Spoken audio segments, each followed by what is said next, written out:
Hi everyone, it's Jessica. Welcome back. I am so glad that you're here. Today, we're diving into something super fun, shaker cards. These interactive cards are such a hit. They're playful, eye-catching, and surprisingly easy to make. In this video, I will be showing you how to create 2 different shaker cards using some amazing new products from Stampin' Up. First, we'll use these 3 shaker domes from September online exclusives along with the coordinating pine tree trimming stamp and die bundle. This combo makes it easy to create a dimensional card that's full of sparkle and movement. Then, we'll create a second shaker card using the Lights of Aurora Suite from the September mini catalog. This suite includes beautifully coordinated papers, stamps, and embellishments. Everything you need to make a stunning card that's sure to impress. Whether you're crafting for fun or looking for ideas to share with, these projects are perfect for adding a little extra magic to your card making.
And that's a wrap.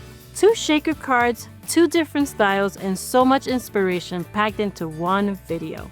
If you had fun watching, be sure to like this video, subscribe, and share it with your crafty friends.